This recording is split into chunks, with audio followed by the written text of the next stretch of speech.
On a school day like any other, Haruka, true to his routine, remains isolated at his desk, the typical loner. He is well aware of his status, and in some ways, he even appreciates the silence that accompanies him. To him, it's far preferable to any interaction with his classmates, for whom he harbors overwhelming disdain. The classroom is divided into groups: the delinquents, the popular girls, the gym brothers, and, of course, the rest of the forgotten. Haruka, however, fits into none of these circles, and this exclusion suits him perfectly.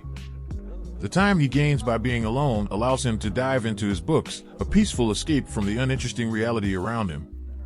But, as tranquility rarely lasts, his moment of introspection is abruptly interrupted by a bright light that appears beneath his feet.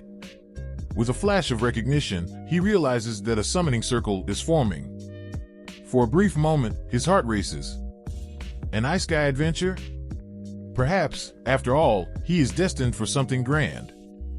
However, excitement quickly gives way to suspicion. For a loner, he's receiving far too much attention. And if he's learned anything about Ice Skies, it's that things rarely end well for those who suddenly stand out without reason. A sense of panic begins to creep into his chest. Determined not to become yet another victim of this uncertain fate, especially before GTA 6 is released, Haruka acts quickly. With the portal still forming, he bolts toward the classroom door.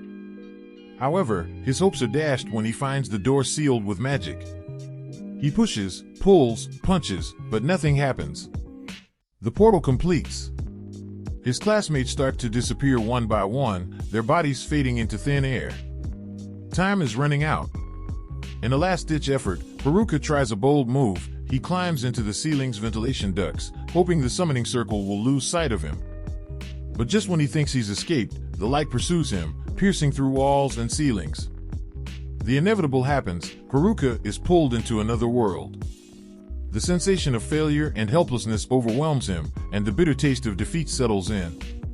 When Haruka opens his eyes, he expects to see an Ice Sky cliché, maybe a pompous king or a dazzling princess, begging for his help to save the kingdom. Instead, what he finds is a bald old man, pacing back and forth, agitated and visibly panicked. God, apparently. The nervous old man explains that he's already sent all of Haruka's classmates to the other world, but Haruka's escape attempt complicated everything, making his summoning a mistake. Now desperate, God needs to send him to the alternate world quickly before anyone discovers the fiasco. Haruka, who had thus far maintained a cynical air of resignation, begins to feel his patience wearing thin when God offers him abilities to help in this new world. But all the good abilities have already been chosen. What's left? Scraps. Skills so ridiculous they border on insulting: villager skills from Minecraft, gambling dice, magical contact lenses, and, to top it all off, a stick. And, as if the humiliation weren't enough, he's only allowed to pick a limited number of these mediocre abilities. Haruka's blood boils. He explodes, reprimanding the old god for putting him in such an absurd situation. However, God isn't about to tolerate the insolence of a mortal. He knows he messed up, but that doesn't mean he's going to let a cheeky teenager insult him. With a bored expression, he tells Haruka that, as compensation, he'll receive all the discarded skills. Without wanting to drag the conversation on any longer, he teleports Haruka to the other world instantly. Haruka crashes into reality with a thud. Sure, he has more skills than usual, but what good are they when he's been dropped directly into a dense, unfamiliar forest? He's never lived in the wild, and the lack of supplies makes him feel the creeping cold of vulnerability. However, as he scans the ground, he finds a bag, part of his villager skill. The bag allows him to store an infinite number of items. Inside, there are a few basic pieces of equipment. A small relief amid the desolation. After equipping himself, Haruka decides to check his stats. With the gambling dice in hand, he must roll them to determine his status points. The sense of uncertainty tightens in his stomach, but he has no choice. The dice roll on the ground, and he receives an M score. What does M mean? Unsure, he decides to allocate all the points to his luck stat. When he opens his status window, he sees that his luck is completely maxed out. A victory? Maybe. But instead of celebrating, Haruka sighs, lamenting not using the points on something more useful. As he explores his skills, he discovers that, aside from the useless ones, he gained 2 unique ones. Due to being such a loner on Earth, he will be unable to form parties in this new world, even if he wanted to. In exchange, his other skill allows him to force monsters to serve him, since, after all, he wouldn't be able to make friends. The bitter irony of this does not escape Haruka. The idea of never being able to form the dream Ice Guy protagonist harem frustrates him, but he has no time for trivial regrets. Though he feels tempted to search for his classmates, or at least for the logic of where their starting point should be, Haruka quickly dismisses the idea. He never cared about them before, and he certainly won't start now. His priority is survival. He needs supplies, but the forest around him is dense, dark, and filled with unseen dangers. The tension rises. He can barely see through the trees, and with each step, the possibility of encountering a lurking monster becomes more real. However, something clicks in his mind: the contact lenses. When he puts them on, the world around him transforms. Suddenly, he can see details that were previously hidden, with the ability to assess his surroundings. Thanks to this newfound vision, he navigates the forest, finding safe mushrooms to eat and storing them in his villager bag. After quenching his thirst at a nearby river, something catches his attention. Between the shadows of the trees, a small cave reveals itself. Haruka, always cautious, mutters a silent prayer, fearing he'll find some monster lurking inside. However, upon exploring the interior, he realizes the cave is empty. The place is spacious and, to him, perfect for becoming his temporary base. With a relieved sigh, Haruka sets up his tent and lights a magic lantern, filling the cave with a soft, comforting glow. He then uses his temperature control magic to light a campfire, keeping himself warm. To his surprise, the simple use of his magic unlocks a new fire skill. Additionally, his constant vigilance against monsters grants him various detection skills. Though Haruka has acquired a handful of skills, his only attack technique remains a mere stick. He still needs to figure out how to protect himself effectively. The next morning, he awakens with a start, his heart racing as if sensing imminent danger. Stepping outside the tent, the tension in his shoulders eases as he realizes no monster attacked him during the night. He's safe, but thanks, ironically, to the skill items he had so thoroughly despised. However, escaping monsters doesn't mean escaping his other relentless adversary, hunger. Without hesitation, he pulls out a frying pan and starts frying some of the mushrooms he had gathered the day before. And, if you're wondering, yes, the frying pan was stored in his villager's bag, along with a complete set of kitchen knives and a portion of dried meat. So far, this bag has been his greatest asset, something Haruka can't help but question: what kind of villager prepared this stock so well? Fed, he knows he needs to decide what to do next. Haruka leaves the cave, his steps slow, reflecting on his next moves. The cave, while a temporary shelter, isn't enough. He needs a constant food source and, more urgently, effective measures to protect himself from the monsters inhabiting this unfamiliar land. Fortunately, with his magical contact lenses, finding food becomes relatively easy. Right away, he spots more mushrooms and some herbs. But the problem of the monsters continues to haunt his thoughts. Suddenly, a cold sensation runs down his spine as his detection skill kicks in. Something is approaching. Determined but cautious, he follows the sound until he discovers the source: goblins. Not one, but 2, and both stronger than him. Haruka feels panic rising. He thinks about running, but the harsh truth is that if he wants to survive in this forest, he'll eventually have to face them. This is a reality that can't be avoided. He takes a deep breath, determined to strike while he still has the element of surprise. Despite his doubts about the effectiveness of his staff, Haruka enchants it with magic, hoping it will work. To his surprise, the result is far better than expected. With a swift motion, he leaps out of the bushes and strikes one of the goblins directly on the head. The powerful, precise blow stuns the monster, and Haruka takes advantage of the moment to continue the attack. Each hit is fierce, relentless, until the goblin succumbs. One down. But the other is coming. The second goblin charges, but now Haruka is in sync with the rhythm of the battle. The monster's movements are slow, predictable. He dodges easily and, with a mix of magic and brute force, takes down the opponent. His heart still races as he looks at the goblins' bodies, his first real victory in this world. Exhausted, he decides he's done enough for the day and returns to the safety of his cave. Back in his improvised shelter, Haruka prepares a modest dinner with the mushrooms he collected. While eating, he examines the club he took from the goblin. Though it's a powerful weapon, it's heavy and has a short reach, something that doesn't suit his combat style. He decides to stick with his trusty staff for now. Checking his stats, Haruka notices something unexpected. He's leveled up. Not only that, but all his stats have doubled. The sense of progress excites him, but the reality of his situation quickly brings him back down to earth. The next morning, the routine repeats. More mushrooms, more boredom. The craving for meat intensifies, almost becoming an obsession. However, to hunt, he needs to improve, and the first skill he plans to test is magic fusion, a newly acquired technique that envelopes his body in a layer of magic, boosting his physical and magical defenses and raising his strength to impressive levels. Haruka also decides to test his appraisal skill, now at level 2. However, when using the technique, he only finds a question mark next to the descriptions. He ponders for a moment about what it could mean, but soon gives up, frustrated. There's no time to waste on riddles. Out there, there's a forest to explore, monsters to defeat. As he steps out for his magic training, he finds yet another mushroom on the ground. A tired sigh escapes his lips. His hunger-crazed mind almost makes him believe that meat should grow on the trees in this bizarre world. With the mana infusion active, Haruka takes a step forward, but with the magical boost, he ends up launching several meters ahead, surprised by his own body's lightness. Each movement now feels precise, almost supernatural. He glides through the forest with ease, testing his newfound strength.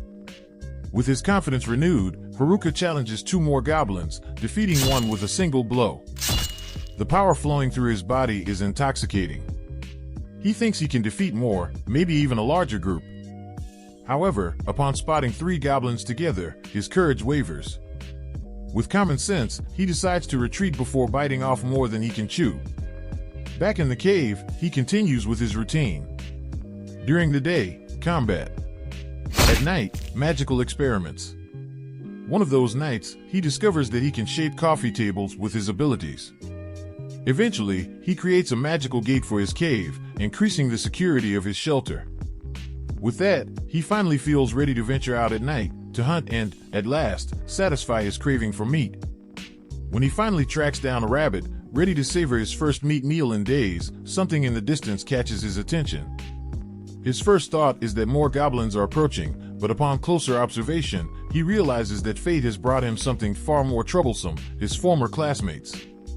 The delinquents, the popular girls, the gym brothers, and even the nerds are there, scattered throughout the forest. Haruka hesitates. He hated being around them, but seeing them there, the sense of isolation becomes more real. He ponders for a brief moment, especially upon spotting the class representative, who had always been kind to him. Could he step out of his refuge and offer a simple hello? But soon, reason prevails. He has finally achieved the solitude he always longed for. A world without small talk, without the presence of people who annoyed him, without the pressure of social interactions. No, he won't ruin that. Resolved, Haruka chooses to ignore his classmates, opting for the path of solitude. He will conquer this world alone, with no one to interfere with his destiny. Haruka hid in the bushes, trying to stay invisible as the delinquents approached. One of them was convinced he had heard something coming from that direction, so he went to check. To Haruka's relief, all he found was a rabbit, and soon the group moved on. Feeling temporarily safe, Haruka decided to follow the delinquents, curious to see if they were up to something. He listened carefully, hoping to catch some useful information, but was soon disappointed. All the delinquents were having was a deep discussion about the class vice representative's chest. With no authority to stop them, Haruka was slightly worried about what the delinquents might do to the girls, but he was confident the class representative would handle things as she always did. However, things took a turn when he overheard them talking about using a connection with Tanaka, due to his abilities, to get whatever they wanted. Haruka realized they were planning something more serious. But intervening would mean talking to them, and he was firmly against any kind of social interaction. Back at his cave, he started grilling some mushrooms, but then it hit him: his loner skill had just leveled up. It was as if even his status screen acknowledged his isolation. It was probably because he avoided his classmates, but on second thought, it wasn't that bad. In fact, Haruka wanted to level up even more since his overall level was still stuck at 3. The problem was, 2 of his skills, Jack of all trades and useless skills, just wouldn't evolve. He didn't even know what those skills meant. Jack of all trades seemed simple enough, being competent in many areas but never mastering any specific craft. But useless skills intrigued him more. The best explanation Haruka could come up with involved puppetry, but that didn't make much sense to him. He decided to let the matter rest for now, focusing on his meal, though he still longed for a good piece of meat. Afterward, he called it a day and went to sleep. But fate wouldn't let him rest. In the middle of the night, a noise outside disturbed him. Reluctantly, he got up to investigate, expecting to find the delinquents causing trouble again. But what he saw was different. This time, it was the nerds. They were fighting a group of goblins and were clearly struggling. Haruka thought about helping them, but when he checked their stats, he saw that all of them were level 16, while he was barely at level 3. They would be fine without him. Still, before leaving, he noticed 2 goblins sneaking up behind them. The nerds were in trouble, and the memory of when they shared their holographic Charizard with him tugged at his heart. He decided they were worth saving. With a stick in hand, he stepped out of hiding and took down the 2 goblins with a single, precise hit. The nerds were surprised to see him, but quickly thanked him for the help. Haruka, however, found it hard to communicate. After all, it had been so long since he'd spoken to anyone. Even so, he led them back to his cave. The nerds were impressed by the interior, especially considering it was just a cave. Haruka awkwardly explained that he had learned some earth magic and crafting skills to fix the place up, but the nerds found it amazing that he had done it all by himself. While preparing a drink for the group, he asked why they were in the forest so late. The mood shifted, and after a brief pause, the nerds confessed they were fleeing from the rest of their classmates. After the class was transported to that world, chaos quickly set in. Strange skills were chosen, like mind control spells and the puppeteer ability, which the nerds had learned one of the delinquents possessed. The nerds were desperate to level up and protect themselves, especially after hearing the delinquents' plans to turn the girls into their puppets. They tried to warn the class representative, but soon the delinquents had leveled up enough to use their skills, with the vice representative as their main target. However, thanks to a surprise attack by the nerds, the delinquents were defeated, their abilities sealed, and they were expelled from the camp. That seemed like the end of the story, but the delinquents, spiteful as ever, attacked the camp while the nerds were away, burning everything down. When the nerds returned, they found only ashes, and to make things worse, the popular girls blamed them for the disaster. Fortunately, the class representative stepped in, reminding everyone that the nerds were the real reason the group had survived so far. The nerds appreciated the support from the class representative, but their patience with the camp had run out. Tired of their ungrateful peers, they decided to flee. After hearing the whole story, Haruka felt genuinely sorry for them and decided to do something special. He hosted a mushroom feast for that night. It was the first time in a long while that he truly enjoyed the company of others. But the next day, the nerds had to leave, ready to follow the river in search of a village and start their lives as adventurers. Before they left, they invited Haruka to join them, calling him a friend. He was touched but declined, believing his mediocre skills would only hold them back. Still, one concern nagged at him: the class camp, where the representative still was. She was the only person besides the nerds he actually liked. Determined to check on the situation, Haruka set off toward the camp. Along the way, he was attacked by a kobold, which bit him hard. Despite being wounded, he killed the creature and continued on. By nightfall, he arrived at the riverbank where the camp should have been, but it was empty. No sign of anyone. He assumed they had moved and used one of his detection skills to follow footprints until he found the popular girls. Of all people, the popular girls were the last ones Haruka wanted to see. He even tried heading back to his cave, but when he heard a desperate please, he stopped immediately. Please wasn't part of their vocabulary. Something serious must have happened. Reluctantly, Haruka approached them. The first thing they asked was if he knew where the nerds were. He hesitated, thinking they just wanted to complain about them again. However, the girls actually wanted to apologize. They now understood how much the nerds had done for them and felt sorry for having been so ungrateful. But the nerds had already left, and the girls, with no survival skills, were lost. Desperate, they begged Haruka to teach them how to survive in the forest. He was so surprised by the request that, without much thought, he agreed. As a result, his subjugation skill was activated, turning the girls into his obedient followers. From that moment on, they followed him wherever he went, defeating monsters and bringing him magic crystals like puppies waiting for approval. Haruka, however, wasn't pleased with how things had turned out. He preferred his solitude, and now the girls were relying on him for everything. When he noticed that one of them had a small injury on her arm, he handed her a healing potion he had prepared. But instead of using it on herself, she applied it to him. Annoyed by their exaggerated devotion, Haruka began to wonder how he would explain all of this to the class representative. As if by fate, she appeared at that moment, walking through the forest. And that's how episode 2 ended. Leave a like and subscribe so you don't miss the next part. See you next time.